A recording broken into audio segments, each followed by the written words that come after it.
Hello, what is up mga ma'am, sir, ma'am? Ako po si Ralph Cifra, isang visual artist from Manila. And today we are going to talk about the McFarlane Toys Red Hood Unmasked. So ito yung unmasked version ng Red Hood natin. Ito yung alternate head niya.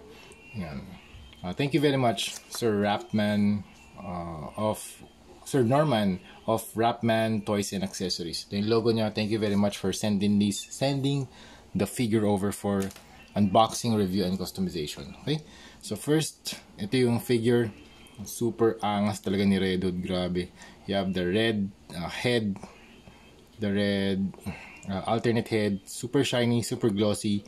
And then makikita mo yung mga ridges dun sa kanyang forehead dito. Grabe, angas.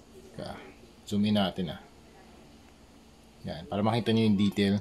Tapos black yung kanyang area around the eye. Tapos you have the sharp edges dito sa may corner of the eye. And then ito yung kanyang nose. Ang ganda ng pagkakagawa ng head sculpt kasi kita nyo pa rin yung mga features niya. So nakabakat yung ears, you have the nose, the chin, ganda ng cheekbone na shape. So parang ano talaga, yung meron talagang human head dito sa loob ng armor. Sa loob ng ng head armor design. And then you have the coat. Medyo yung design niya medyo bitin. Hindi siya yung long coat katulad nung sa Dark Detective. Angas ng design. Yan, zoom out natin. Okay, yan. Tapos yung colors ng head niya, ito para siyang dark cherry red. Ito parang very pale matte na red. Okay? Tapos ito leather brown yung kulay niya. Tapos you have the flesh tone na medyo mas yellowish. Then you have the gloves, holsters. Yung holsters nito tsaka belt galing siya sa X-Men. Hindi ko lang sure kung ano yung character, kung saan galing yung kanyang holster. Pero yun, ginawa siya ni Sir Rapman. Siya na yung nag-combine ng mga parts. Tapos ako yung magko-customize. Okay? Tapos you have the X na logo here. Patungan natin yan ng Punisher later. And then ganda ng mga holster niya. Tapos pwede pang ilagay itong mga baril dito sa holster. Yan. Angas. Teka, zoom out natin. Ayan. Okay. Para nakikita nyo rin yung figure. Sa body armor, okay naman. You have the chest. Parang meron kang mga black bars dito sa gitna. So 1, 2, 3, 4, 5. Then you have the muscular details dito sa chest, sa abs. Tapos sa likod, you have the jacket pattern, yung mga lines.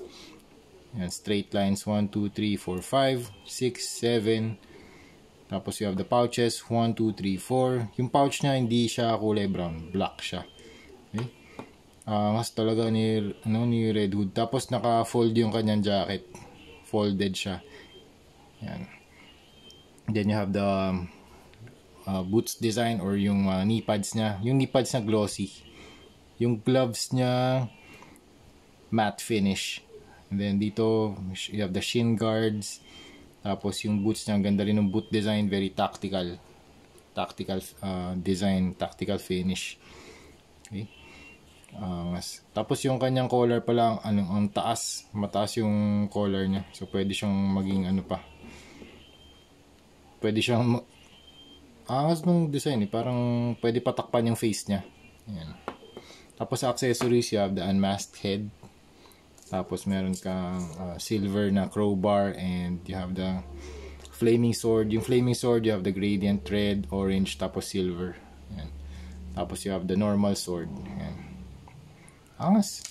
Ayan. Thank you very much Sir Rapman for sending this over.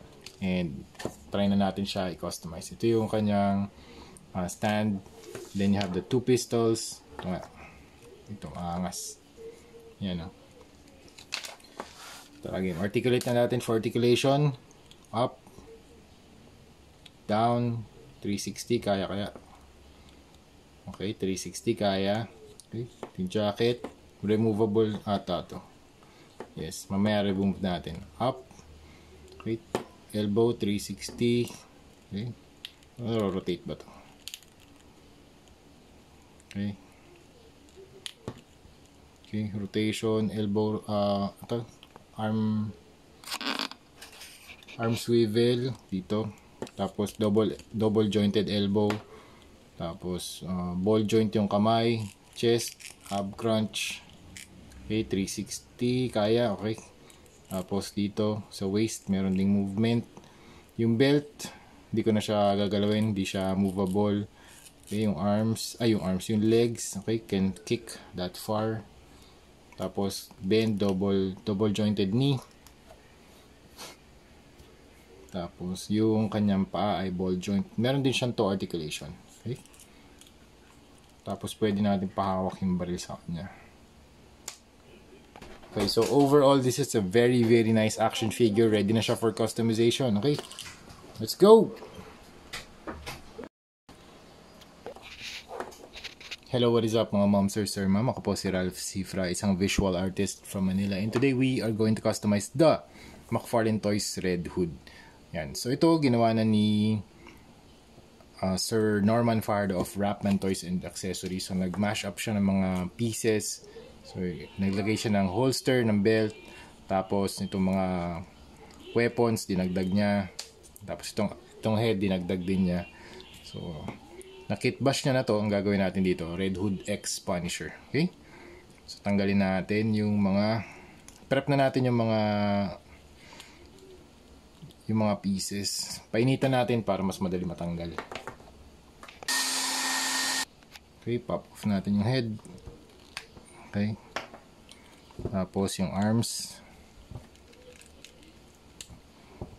Okay, good. Dito din sa kabila. Okay. Oh, nice. Removable yung jacket. Nice. Good job. I think yan lang kailangan ko tanggalin. Yan. Ito, I think patatanggal naman to. So we can... Teka. Okay, na-prepare na natin yung mga pieces. Gumamit din ako ng alligator clips tsaka ng mga blue tack para ma-handle yung mga separate pieces natin. Para pag nag-spray paint tayo, hindi may spray yung kamay natin. Okay? Tapos, ito yung flat black number 4 from Bosny. Ito yung gagamitin natin primer para dito sa mga pieces na to. Kapag dito naman sa head sculpt, ang gagamitin natin primer ay ito. Number 191 flat clear. Kasi hindi na natin kailangan change yung i-repaint yung buong face. Kailangan na lang natin mag-apply ng adhesion layer para kumapit yung washes na i-apply natin dito. Okay? And saan pa ba? Ito, clear din yung gagamitin natin dito kasi magpipaint tayo ng skull over this head armor. Okay? Okay, we are done with the priming face. Naka-apply na tayo ng dalawang coats ng flat black primer using Bosny spray cans. Tapos ito na yung kanyang status. Medyo flat na siya. So we have adhesion layer para makapag-apply ng dry brushing.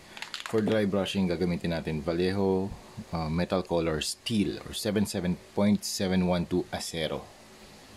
Okay, for dry brushing, we're going to use a makeup brush. It's a flat top brush. Load the brush with paint, pati yung gilid. Okay. Yan. Yan, load nyo. Using, ito, ipalit na lang yan. Plastic cover sa mga containers. Okay, tapos, kung 100% yung nasa brush, tanggalin nyo 85% of it. Okay. So, matitira na lang siguro mga around 15% ng paint dun sa brush. Tapos, kapag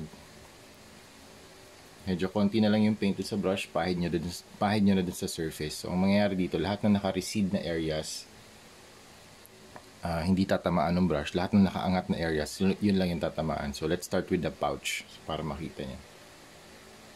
Yan. Yan, medyo bawasan pa natin.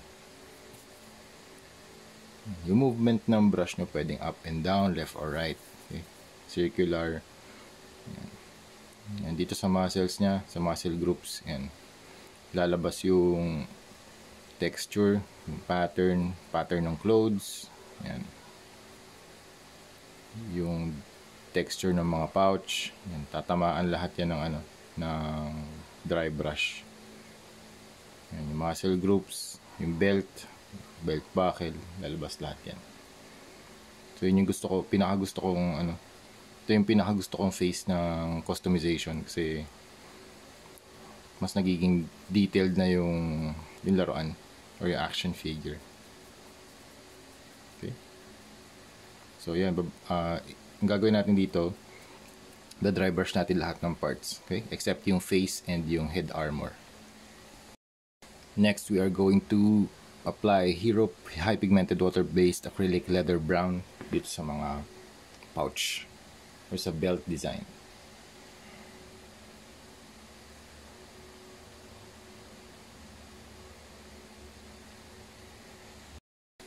Okay, next step, we are going to apply PH109 Earth Tan from Armored Komodo Water-Based Acrylic para dito sa dry brushing ng mga leather parts.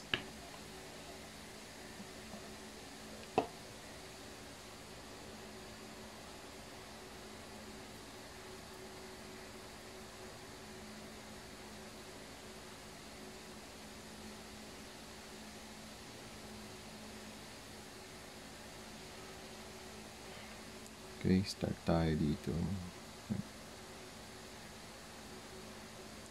So mag-add tayo ng highlights pa sa leather parts na ginawa natin kanina. Okay, next step, we will add Vallejo Metal Color Oro 77.725 gold sa mga details na katulad nito yung sa jacket. You can do this. Yan. You can paint yung sa likod ng collar niya. You can paint it gold.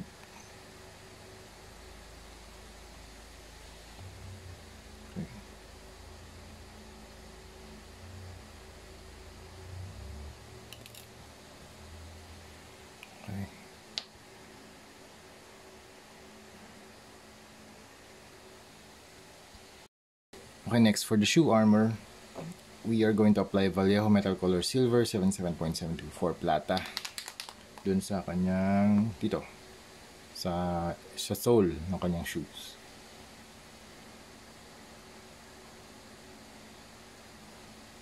Ayan, pati dito sa ilalim.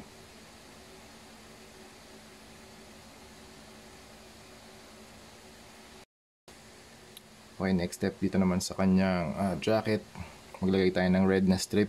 So mag-prime muna tayo ng white dito sa area na to. Then we do the red para mas vibrant yung red. Kasi pag pinatong natin yung red dito, magiging dark red.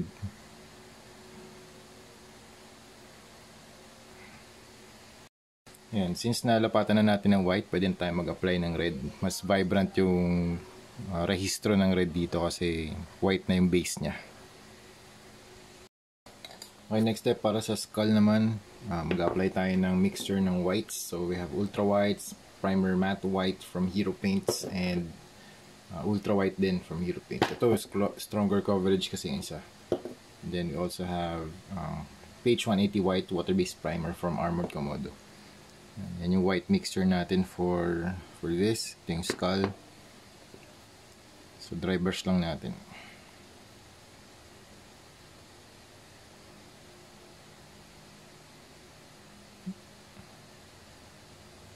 Sa center base coat, tapos pag lalabas na kayo dito sa outer part, dry brush na. Yan.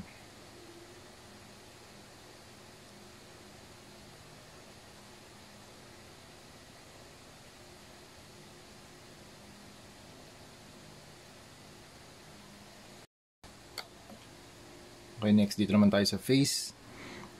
Lalagyan ko na ng dry brush na white. Siguro mga naka-apat na coats ako.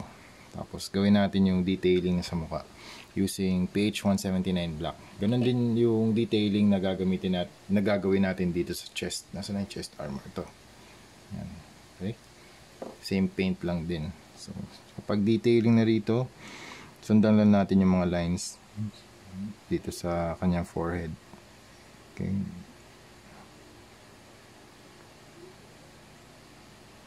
Tapos yung kanyang mask, follow lang din natin.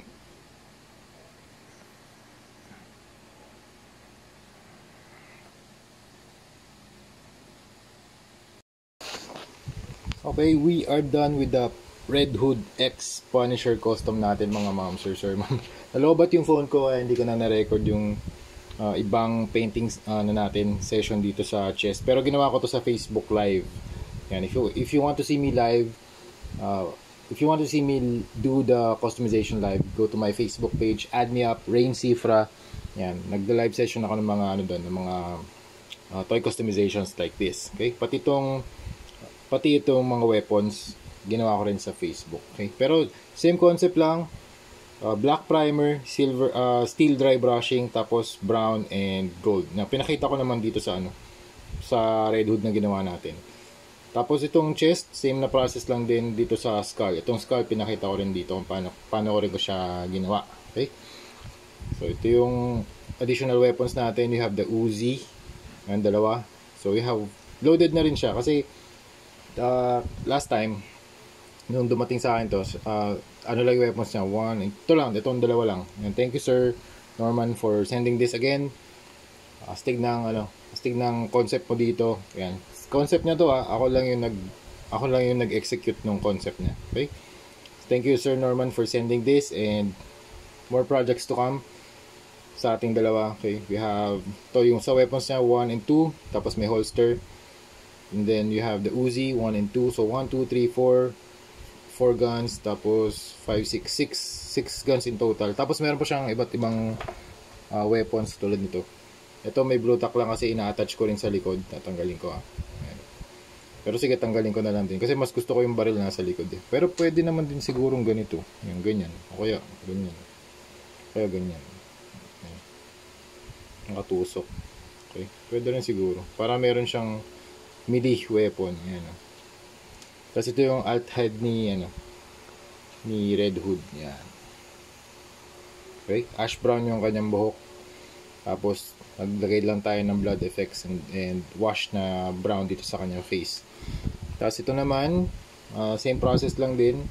Hindi, red sana yung gagawin ko parang naisip ko, puro na lang red. How about some blue? Para naman maiba dito sa kanyang color scheme. Okay? Tapos you have the crowbar. Okay, that's it. Tapos ito si Batman. Ito yung natapos natin. Batman X Punisher din. So we have two custom projects na natapos for this week. Actually, sa susunod na video ko, papakita ko lahat ng natapos ko. 7 pieces yun. Meron pa akong pending na isa. So, kalimutan ko kasi dun sa stock room. Yan. Nakalimutan ko ilabas. Okay. So, yun lang mga ma'am sir. Thank you very much for watching. Pero sige, last look ulit para makita nyo yung status ng ating Red Hood. So, you have the red eyes. Yan. Thank you very much yung sa nag-suggest sa live stream. Yan. Thank you. Yan. Tapos ito palang weapons na ito, top coat ko pa to. Ang top coat na ginamit ko rito, Bosny flat clear. Okay? Again, remind ko lang din sa mga clients na nakakatanggap ng mga gantong klaseng customs, be very careful in articulating or rotating yung mga joints kasi meron pa rin chance na magkaroon ng paint rub or paint scratch kasi yung constant na friction between two surfaces nagkakaroon talaga na may scratch talaga yung paint yan, lalo na rin kung intentional na talagang ginagalaw-galaw. And be very careful, dahan-dahan alalayan yung joints kapag in-articulate. Okay? So yun lang yung reminder ko, kahit na pero to naka-prep na to, naka-prime, naka top coat na din. Okay? I applied as little paint as possible para hindi kumapal yung surface. Yan. Okay? So that's it. Okay, thank you very much mga ma'am sir. Thank you for watching and see you sa next video. Bye!